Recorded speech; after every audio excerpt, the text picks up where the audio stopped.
Thank you, Mr President. I rise to speak to motion number 3 on the notice paper in my name. Well, motion number 3 may be auspicious, Mr President. It may be a case of third time lucky, Mr President. It may be indeed third time lucky. Some honourable members may be wondering why they're experiencing an odd sense of déjà vu at this particular moment. That may be because it's just over a year since this chamber passed a similar motion on Tuesday the 10th of September 2024, requesting the state government to undertake a comprehensive and public consultation on a best practice ministerial diaries disclosure model and to provide the council with a progress report by the 28th of November that same year, which was our last sitting day of that year that was scheduled. Unfortunately, and I think quite shamefully, the government chose to completely snub its nose at the resolution of this place. And that, Mr President, is unacceptable. I take this opportunity, Mr President, to point out that sadly, such arrogant and disrespectful behaviour is not an aberration in the experience of this place. And in fact, today we've had some conversations in other aspects of matters on our notice paper that reflected some similar sentiments. An example, Mr President, if I may, also, in addition to the ones we've discussed today, the failure to act on the resolution as passed by this chamber in September last year compounds the failure to act in accordance with the initial resolution passed in this place on this same matter that my motion relates to on the 28th of March 2023, the year before. When added to other unrelated matters, I'm aware of at least 6 resolutions passed by this place which the government has conveniently chosen to ignore. Conveniently, or we might say rudely, Mr President, and disrespectfully. Now is not the time to go into the detail regarding this unfortunate and undemocratic trend. However, I'm placing on the record that to turn a blind eye to such unacceptable behaviour by any government is to be complicit in devaluing the democratic outcomes of this place, and I will call out such behaviour whenever I have the opportunity to do so. However, it's worth noting those ignored resolutions occurred under the arrogant and dismissive approach of the government past. In contrast, Mr President, and optimistically, there does appear to be a different dynamic and a sense of intent surrounding the government present. And hence I'm hoping that the current government is open to taking a more responsive and respectful approach to the will of this chamber with past resolutions acted upon, instead of falling on deaf ears. Which raises the question, Mr President, of exactly what should the action by a responsive and accountable government look like in response to this motion before us, number 3 on the notice paper. Well, hopefully, future action will not resemble nor repeat parts 1 and 2 of the motion that I note. Part 1 details the failure of the previous governments to respect and act on the resolutions passed in this place on 28th of March 2023 and subsequently on the 10th of September 2024, calling for the proposed mandatory ministerial disclosure scheme to be publicly consulted and also informed by best practice examples from other jurisdictions. And similarly, Part 2 also details the failure of the previous government to review or publicly consult on the current non-mandatory disclosure system, and therefore any progress report made to the House by the 28th of November also failed to materialise. It could have literally been, Mr President, a progress report that said we haven't done it yet. You know, it could have been actually we don't intend to do it, but nothing.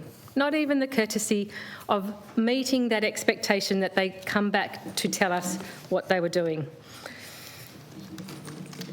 For the benefit of those before I move on to Part 3 of the motion, I'm just going to briefly discuss, Mr President, why the shortcomings summarised in Part 1 and 2 matter. A little bit more. Expound on that. For the benefit of those who are new to this place or watching online who may not be familiar with the debate surrounding the current Ministerial Diaries disclosure system, I'm going to briefly provide some context. Although lobbying is a central and legitimate activity for the functioning of a democratic system, there has been a growing concern locally and nationally, and internationally in fact, regarding the inherent risks of corruption and other undesirable risks associated with it and the need for effective regulation to mitigate against those risks. And I'm going to quote from the OECD on this. They say, lobbying is often perceived as an opaque activity of dubious integrity, which may result in undue influence, unfair competition and regulatory capture to the detriment of fair, impartial and effective policy making. End of quote. So, Mr President, the routine disclosure of ministerial diaries is recognised as a key transparency tool, a real boon in our public accountability toolbox. In its 2024 submission to the Senate Standing Committee on Finance and Public Administration inquiry into access to Australian Parliament House by lobbyists, the Grattan Institute stated the following, and I'm going to quote a piece from their submission. Ministers are Australia's most senior public policy decision makers, so meeting with the minister is a particularly privileged opportunity to influence. Publishing ministerial diaries would enable journalists and others to know who ministers are meeting and perhaps even more importantly who they are not meeting, which could encourage politicians to seek more diverse input. Ministerial officers should publish details of all official meetings, both in the office and off-site, of scheduled phone calls and all events attended by a minister in an official capacity. Official meetings should include not only those at which a minister was present, but also those held with ministerial advisors only. Records of meetings should identify those present and key issues discussed. End of quote. Mr President, although that submission was provided to the National Parliament, the points made are just as pertinent here in Tasmania in relation to Tasmanian ministers and the Tasmanian community. On Tuesday the 28th of March 2023, this chamber resolved to support the proposal that the state government be requested to, and I quote, develop and publicly consult on a proposed Tasmanian mandatory disclosure of ministerial diary scheme. That resolution was subsequently conveyed formally to the Premier on that same date. However, instead of the requested consultation process to help inform the most effective disclosure model occurring, the government introduced what is now the current quarterly diaries routine disclosure system, which is administered by the Department of Premier and Cabinet, DPAC. These so-called routine disclosures are released every quarter in arrears. So, for example, in mid to late October this year, we should see the release of the ministerial diary disclosure for the previous quarter of July, August, September. But I caution you, Mr President, don't hold your breath on that. Until this morning, the only diaries for this year's disclosures that were available on the website was the first quarter, that is January, February and March. They were the only ones that had been disclosed until this morning. And then the ministerial diaries for April, May and June, which should have been disclosed, I would have said, in mid to late July, or to be fair, perhaps mid-August by the latest, to recognise that we had the concurrent caretaker period in place for some of that time, but yet they didn't go up in a timely fashion. They have literally only gone up this morning. Is that a coincidence, I wonder, Mr President, given that we're talking about it today? No. I was checking it daily these past couple of weeks, wondering, I wonder when we might get the April, May, June quarter ministerial diary disclosure go up online. I wonder when we might get it, considering it's months late. Oh, lo and behold, Mr President, there it was this morning when I checked. So immediately we have a live example, as it were, of why people are frustrated by the lack of reliability and timeliness in the current disclosure system put in place, Mr President, really just as a stopgap go-away measure from the government when I first brought this matter to this place back in 2023. This failing seriously erodes the public's confidence in, as well as the credibility of, both the disclosure system and of the government administering it. And as has been pointed out recently, a lot can happen within a 3-month period. Budgets and snap elections, Mr President. Budgets and snap elections can happen in that period, but those aside, we've regularly seen, just in the course of normal business in this place, legislation arise, be tabled, be debated and passed in this parliament within a 3-month period. And what this means is that under the current system of tardy quarterly disclosures, there's a very real likelihood that the Parliament and the public may have no opportunity to be aware of meetings, relevant meetings, held between government and lobbyists or stakeholders which were germane to the debate of legislation in this place. Instead of fostering and informing public confidence in good governance practice, this perceived deliberate time lag only serves to undermine confidence in government decision-making. In contrast, though, Mr President, let me point to Queensland, which requires monthly disclosure of ministerial diaries. Mr President, as many are only too aware, once diaries are disclosed with the details once diaries are disclosed here, the details contained also leave much to be desired. I previously raised in this place the example of the routine diary disclosure for the quarter of the 1st of October 2023 to the 31st of December 2023, the final quarter of 2023. For the then, I used as an example, the then Deputy Premier, Treasurer and Minister for Infrastructure and Transport. In that disclosure of that Minister's diary, there was a total of 120 meeting entries for that 3-month period. Only 57 entries contained any content in the purpose column. That leaves almost 48% of meetings entries with the purpose component left empty. And further, of the 57 diary entries which did have some kind of content provided in the purpose column, 41 of those 57 consisted solely of the phrase various matters or various issues. That equates to almost 72% of entries consisting of solely a variation on various matters. It's farcical, Mr. President. Absolutely farcical. That's deliberate obfuscation by any standard. In 2024, the Tasmanian Inquirer's analysis of the Premier's diary disclosures for the July, August, September period of 2024 found that, and I put in air quotes here, general issues and various issues or various matters listed as the purpose of meetings in that disclosure 38 times. So much for leading from the front, Mr. President, by the Premier. So let's look at the only example from this year, 2025, that were available until this morning, that was, of course, but let's look at the January, February, March quarter of 2025 as an example as well. For this period, the Premier's disclosed work diary details had a total of 190 entries. Removing from consideration the self-explanatory media entries, there were 156 total ministerial events. Of those 156 work appointments, only 72 had anything put in the purpose column. That's over 53% without a purpose listed. Of the 72 items which did have a purpose listed, you have a choice of either various issues or various matters listed 66 of 72 times. That equates to 91.6%. of the less than half of the Premier's diary entries for the 3-month period which had any purpose listed as having that purpose either various issues or various matters.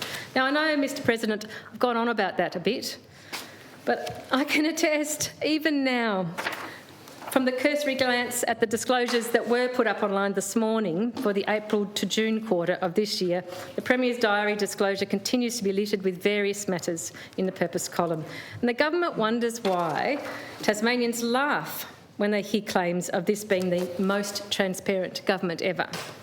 There is either delusion on steroids occurring here, Mr. President, or gaslighting on an industrial scale, neither of which are remotely appropriate or acceptable from a government of this state. I shake my head about it, Mr. President, I really do. While our interstate counterparts do not disclose anything as detailed, for example, as meeting minutes under their disclosure scheme or anything inappropriately detailed that some people may want to see, they do at least, in many other jurisdictions, have more context provided when they did detailing the purpose of meetings in their ministerial disclosure schemes, diary disclosure schemes. I'll give a very brief example of that. The Victorian Premier's diary disclosure for the April to June quarter this year does contain numerous entries which is listed as a stakeholder meeting, but with all the individual attendees listed, for example, as a level of detail we don't see here. There's also entries with even greater detail, and I'll give an example. For example, a purpose of a meeting held between the Victorian Premier and Swinburne University in this year's April to June disclosures has, as the purpose listed, and I quote, discuss jobs and advanced manufacturing landscape for the state, international student visas and changes to evidence levels, EL. What there was not across the entire 3 months of that Victorian Premier's diary disclosure was various issues or various matters, Mr. President, not once.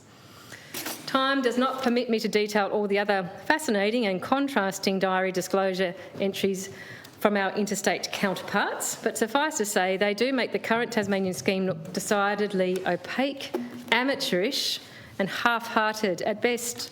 And in fact, Mr. President, it's hard to not actually read it as cynical at worst.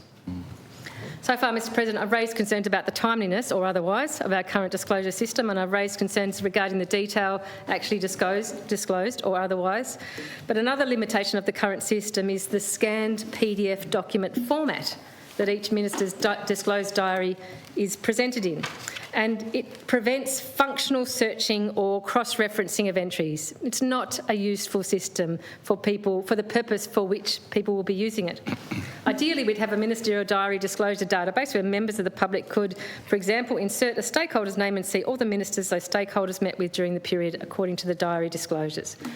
An example, let's think of a really relevant example here right now, which no doubt members of the community, members of the relevant industry and members of the media would all be interested in. Let's think about how we might wish to search ministerial diary disclosures for meetings between Tasmanian government ministers and, say, the RSPCA or Greyhounds Tasmania between the date of the last election in 2024 and the 10th of August 2025, when the announcement of the greyhound racing phase-out was made. A decision that I personally welcome, I would absolutely confirm here, but which came about, it would appear, as a surprise, and the public, the industry, the media would all be relevantly asking themselves what influenced this decision, who had access to having a say in this decision, who was consulted in this decision. Or, Mr President, we could take the example of the proposed AFL-demanded Macquarie Point Stadium. Currently, Tasmanians need to trawl through pages of numerous ministerial diaries, including the Premier, the Minister for Infrastructure, the Minister for Macquarie Point Urban Renewal, maybe the Minister for Tourism, Hospitality and Events, as well, to see whether and which relevant stakeholders on that matter and involved in that debate may have received access to a relevant ministerial ear. In the Grattan Institute Senate Committee submission that I mentioned earlier, the point is also made, and I quote again, "To be useful, ministerial diaries must be published in a timely manner and an accessible form. For example, all meetings for 1 month could be published by the end of the following month, as already happens in Queensland. The publication should be searchable and exportable to facilitate scrutiny." Mr President, it's worth noting the New South Wales ICAC in its 2021 report investigation into the regulation of lobbying, access and influence in New South Wales also raised concerns over the format of disclosures, stating, and I quote, "An equally important matter to proper disclosure concerns accessibility. In its current format as PDF files, diary data is not easily accessible or searchable. This further reduces the utility of disclosures and makes analysis more difficult." Mr President, clearly other jurisdictions have noted the same limitations in the format issue, and clearly there's the opportunity to improve here and elsewhere, and we can look to jurisdictions that do it well. And clearly in a digital age, the scanned document or PDF format is unnecessarily cumbersome. Which also leads me to part 3 of the motion, noting the significance and urgency for meaningful ministerial diary disclosure reform in the absence of the anticipated Integrity Commission reforms to our Lobbyist Code of Conduct and Register. As recognised by the recent 2024 Senate Standing Committees on Finance and Public Administration and their inquiry into the access of lobbyists to the Australian Parliament, ministerial diary disclosures allow for valuable cross-referencing, not just across ministerial portfolios, but also with disclosures made by lobbyists via those relevant codes of conduct and registers. Unfortunately, in the absence of the Integrity Commission's intended reforms to our lobbyists' register and code of conduct, all we currently have is a list of registered lobbyists in this state. A list of registered lobbyists does not tell us whether lobbyists receive a disproportionate and privileged access to decision makers. A list does not shine a light on when and how often they may be securing the ears of government or regarding what policy matter. Nor does it tell us whether lobbyists' access is balanced well, partially or not at all, with NGO and community stakeholders, for example. Without a comprehensive and accessible ministerial diary disclosure system, there is no other mechanism other than the time-consuming RTI system for the public to see and scrutinise the access and potential influence over government decision-making that lobbyists and vested interests may have. This, in turn, risks undermining confidence that decisions are being made in the public interest. I'll take this opportunity, Mr President, to stress that I do not believe that it's a case of either or when it comes to ministerial diary disclosure and the important lobbyist code of conduct and register reforms we should be putting in place here as designed by our Integrity Commission. Ideally, Tasmanians would have both an accessible and rigorous ministerial diary disclosure scheme operating alongside an equally robust lobbyist code of conduct and register. But the absence of the latter highlights even more urgently the need for a comprehensive review of the former, as called for in this motion. Mr President, that leads me to the fourth and final part of the current motion. Part 4A calls on the government to undertake as a priority comprehensive public consultation seeking input on the design of a mandatory best practice ministerial diary disclosure system which may address the current limitations experienced in timeliness, content, accessibility and searchability which I've just outlined, and maybe others that are raised during such a consultation. I'm certainly not giving an exhaustive list here, Mr President, just an indicative one. As I've also discussed, this is a vital step which this chamber recognised in the initial 2023 resolution, which the government has so far refused to undertake. The shortcut did not work. It's now clear that leapfrogging that vital step was a false economy and was at the expense of transparency, accountability and communities' confidence. I reiterate, Mr President, my assessment made during a previous debate that currently we have a ministerial diaries dissimulation racket rather than a genuine disclosure model. And I also reiterate, Mr President, that this recently election-washed watch us turn a new leaf government still has considerable ground to cover to re-earn Tasmanians' trust and confidence, particularly when it comes to genuine transparency and accountability. The motion before us today presents a real and meaningful stepping stone towards rebuilding that community trust. I have stated previously, and I reiterate now, it's considered standard and best practice in the community and private sectors to routinely undertake periodic reviews of programs and initiatives. There's no shame for a government or a parliament to also do so. Rather, it's professional and a responsible approach to take. And further, it's also considered responsible and best practice to consult with affected stakeholders when undertaking such periodic reviews, looking for improvement and progress. It is in that context that I once again, for the third time in as many years, seek to provide Tasmanians with a say in making our ministerial diary disclosure system mandatory and which provides meaningful information in an accessible and timely manner. What does the community need to see and within what time frame for the disclosure model to inform them usefully and in a timely way, and crucially to restore confidence in our system of governance and political decision making? Mr President, I'm conscious the chamber has a range of important items still listed for debate, and although there's many examples that I could cite and eminent persons to quote in support of a rigorous and timely ministerial diary disclosure regime, I'll instead begin to wrap up this contribution, as I'm interested to hear if other members may also like to make contributions and leave space for that. We all know hindsight is a beautiful and yet frustrating thing, Mr President. I cannot help thinking that if the first of the requests passed by this place on the 28th of March 2023 had been respected and acted upon by the then government, we possibly would not be having this third time lucky debate now. While I do not endorse needless repetition in this place, surely the government can see by now that I will not be giving up or backing down on this matter. I feel too strongly that Tasmanians deserve better than the minimalist PDF scans they have previously been served up in an incredibly untimely fashion by former iterations of this government. Tasmanians deserve better in attitude and respect for democratic votes which occur in this place and the broader parliament. Tasmanians also deserve more comprehensive, rigorous and reliable transparency and accountability mechanisms, Mr President. It should not be too difficult. For a government led by a Premier who likes to claim that they are the most transparent government ever, why is this so difficult that it requires 3 votes in as many years? Ultimately, all this motion... Let's hope it's only 3. Ultimately, all this motion is calling for is that we have a ministerial diary disclosure system which lives up to its name. It's worth emphasising, Mr President, that the call for a ministerial diary disclosure scheme is not contentious in itself. This is transparency and accountability mechanisms that are accepted in principle, broadly, widely and without question. However, whether and how the implementation of this transparency mechanism meets community expectation is a matter of contention, of serious and growing contention. It's not good enough to do what, if I wasn't in this place, Mr President, I might call a half-something effort but here I'd use a different term that was more parliamentary, it's not coming to mind, but a far from adequate effort, and pretend that you have done what was requested. It's just not good enough. Mr. President, we hear about whitewashing or greenwashing. Those terms are used to describe the efforts of involved vested interests or other corporate stakeholders seeking to usurp the intent of a genuine movement and claim some form of social licence that's actually just skin deep.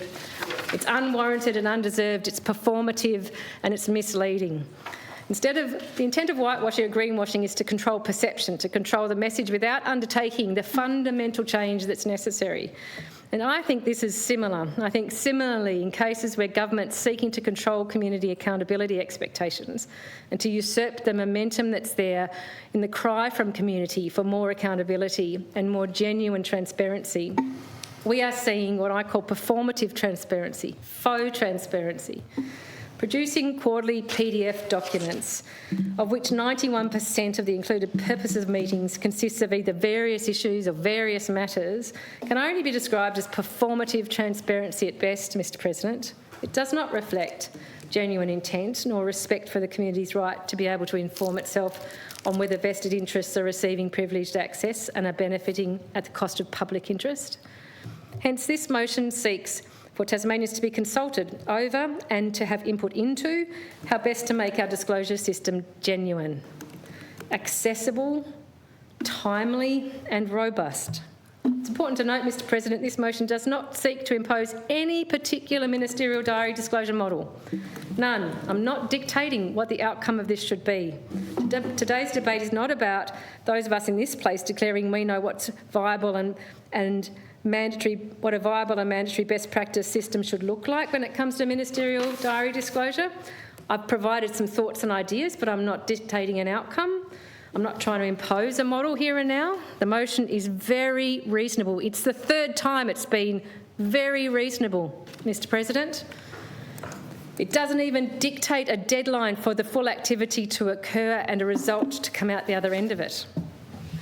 It just makes a request for public consultation to be undertaken and begun, and for there to be a report back to this place before we rise for this year on where that's up to, on how progress is going.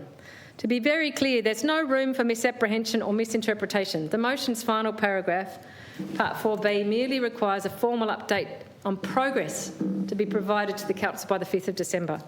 This may take the form of an update on who will be, say, for example, undertaking the review, or what the expected timeframe might be, or the proposed public consultation process, or whatever. It's just a report back on progress. It's a minimum ask, really, that should demonstrate genuine intent. Whatever the content of that report back, in order for it to comply with the intent of the spirit of this, it does require that some action along the lines described here is undertaken. Mr. President, in September last year, I stood here and said a truly transparent and accountable government committed to delivery of democratic good governance would not think twice of undertaking such a consultation. It certainly wouldn't take being asked twice to do so. Well, Mr. President, for the third consecutive year, I seek to put that same request a third time, and I commend this motion to the House.